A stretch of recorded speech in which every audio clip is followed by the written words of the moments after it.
chaque jour, on a une héroïne du quotidien qui est au téléphone avec nous. On va passer 2 minutes avec elle, c'est Dominique Guinde. Bonjour Dominique. Bonjour Eric. Vous êtes, ça va très bien, vous êtes la fondatrice du club d'aviron La Vie Sourire à l'Estac, donc on reste à Marseille avant de repartir à côté de Nice tout à l'heure.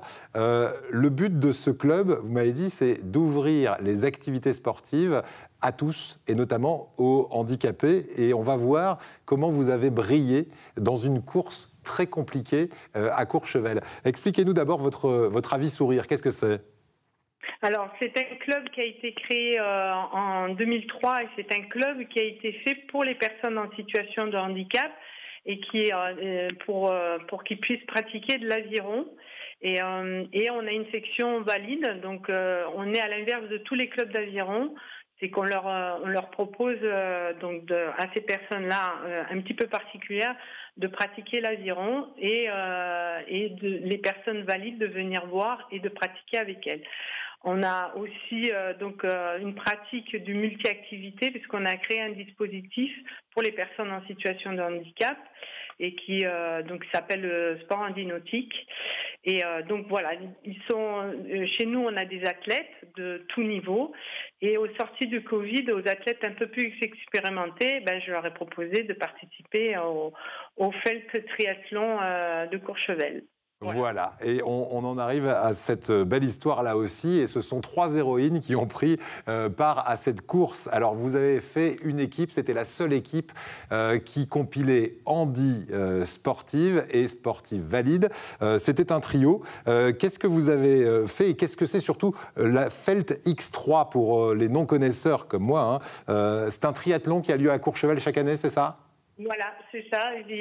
C'était la 2e année qu'il le faisait et c'est un triathlon hors norme et qui avait une particularité, c'est que cette année, ils avaient mis à la place de la natation de l'ergomètre. Donc c'est un simulateur d'aviron qu'on voit souvent en salle, qu'on appelle plus communément le rameur.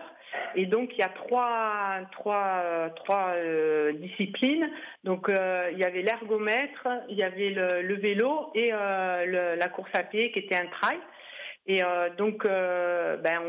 les trois filles donc un petit peu hors du commun puisqu'il y avait 2 non-voyantes et non-voyantes et malvoyantes. Donc, qui ont participé avec une valide, qui est moi-même.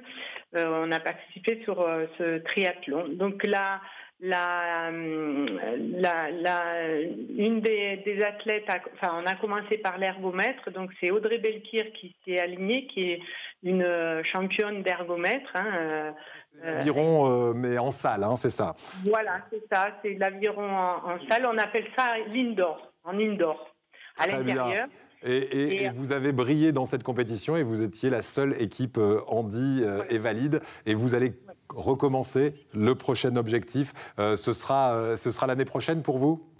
Oui, ce sera l'année prochaine avec une 2e équipe un peu aussi particulière puisqu'il y aura du sport adapté. Donc c'est une personne atteinte de handicap psychique.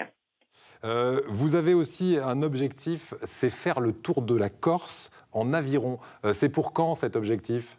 Alors, j'espère à la veille des Jeux Olympiques en 2023 pour montrer aux athlètes qui vont participer aux Jeux Olympiques qu'on peut faire, et paralympiques, puisqu'il y aura les paralympiques, que des athlètes qui sont pas qui s'entraînent peuvent faire des choses extraordinaires aussi.